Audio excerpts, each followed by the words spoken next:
Bueno, eh, la música cubana tiene una serie de elementos que la integran, ¿no? Existe el elemento africano, el elemento europeo, pero hay un elemento que comienza a hacerse muy presente dentro de la música cubana, allá ya por los años 20, que es el jazz y en general la música estadounidense. Eso se debe, uno, a una cercanía geográfica de los Estados Unidos.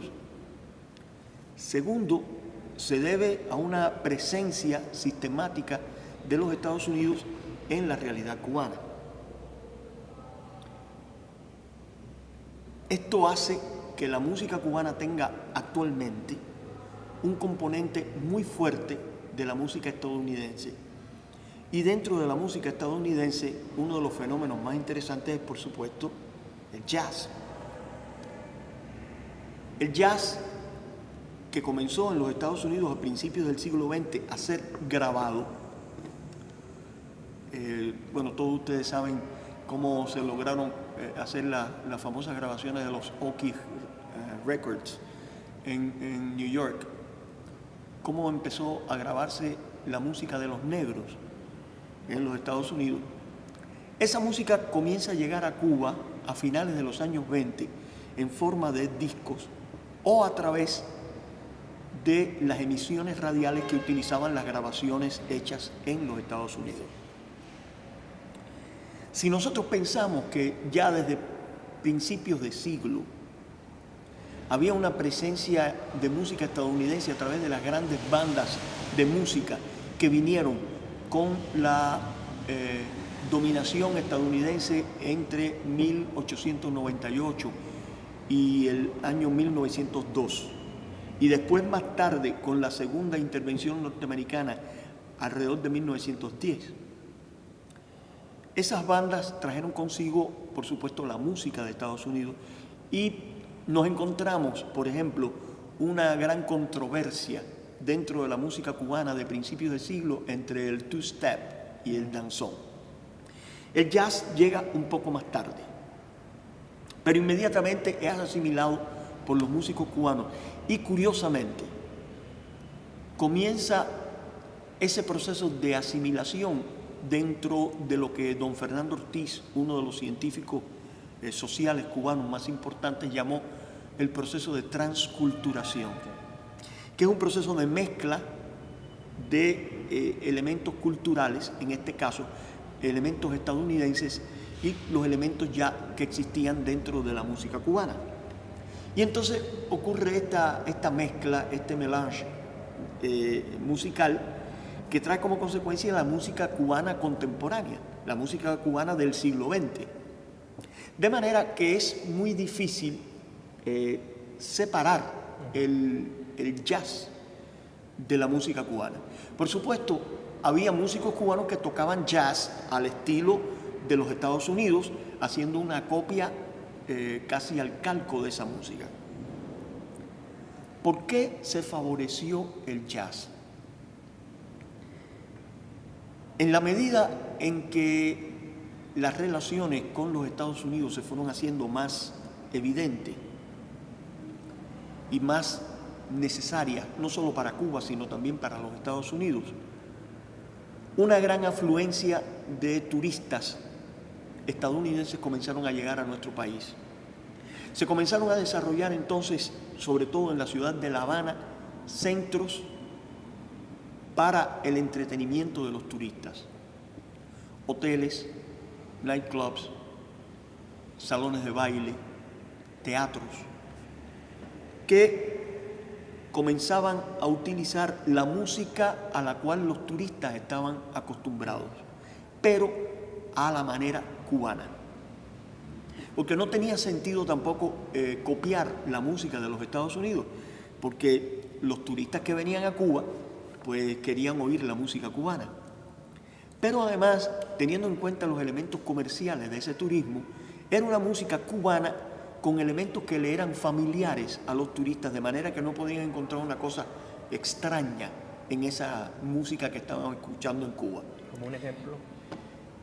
Por ejemplo, hay una grabación muy interesante de la orquesta de Don Aspiazu de finales de los 20 y los años 30, con un tema como St. Louis Blues. Y ellos en ese tema, por ejemplo, mezclan St. Louis Blues con una obra de la música cubana muy conocida en aquel momento internacionalmente, que es El Manicero de Moisés Simmons. Es decir, hay un proceso de asimilación, de transculturación y de aparición de una música con una nueva fisonomía dada por el elemento del jazz. Teniendo en cuenta además de que habían elementos comunes como elementos de improvisación, porque hay fuentes, raíces comunes, tanto para la música estadounidense como para la música cubana, que son las raíces africanas y las raíces europeas, que se mezclaban en un proceso de mestizaje en nuestras tierras.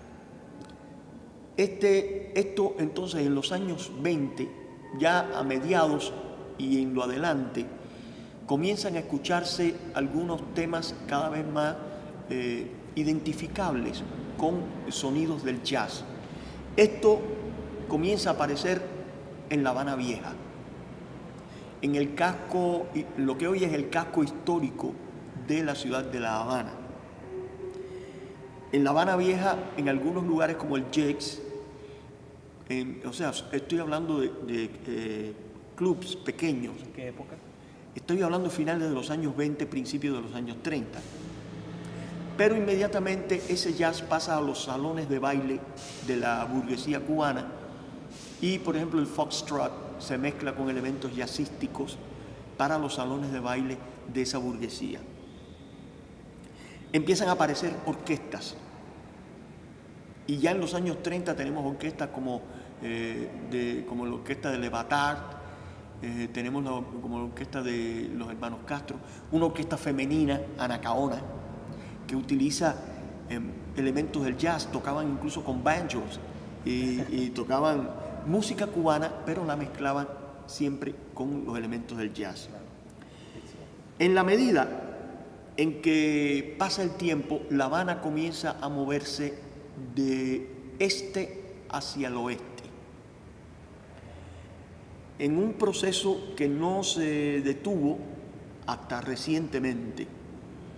Es un proceso en el cual La Habana, te repito, se movió de este a oeste y de este a sur, o sea, en una especie de abanico hacia el oeste y hacia el sur, cubriendo toda una zona que incluye lo que fue Centro Habana, más tarde el Vedado, Miramar y la zona de la playa de Marianao. Y después un poco al sur, como puede ser algún local, digamos, algo alejado, digamos, discreto, como el Mambo Club. Claro. También en los teatros, por ejemplo, en el Teatro Pairet, a finales de los años 20, principios de los años 30, comienza a escucharse jazz en la zona del Teatro Pairet o en la zona de los hoteles Plaza, del Hotel Inglaterra o del llamado entonces Teatro Nacional, hoy Teatro García Lorca. También en cabarets como el Cabaret Nacional, en cabarets como el Infierno y otros más de la zona de La Habana Vieja, del Centro Habana. Esta zona de Centro Habana ya es una zona de desarrollo del turismo en los años 30 y comienzos de los 40. Pero después de la Segunda Guerra Mundial, el desarrollo del turismo estadounidense se incrementó enormemente y en la ciudad de La Habana comienzan a desarrollarse centros de actuación del jazz en los años 40 y los años 50 que comienzan a salir de Centro Habana y empieza a aparecer como de una manera muy protagonista el barrio del Vedado. El barrio del Vedado con una arquitectura que ya comienza a dar muestras de una arquitectura mucho más moderna, los arquitectos les podrán decir Claro. mucho más claramente que yo. Una arquitectura que a mí me recuerda mucho, sobre todo en los años 50, una ciudad como Miami. Una arquitectura de ese corte, con algunas influencias de Wright, de Lloyd Wright. Frank Lloyd Wright. Ajá. Entonces, en esta zona del Vedado, que florece ya a finales de los 40 y durante los años 50, floreció también una enorme cantidad de centros nocturnos.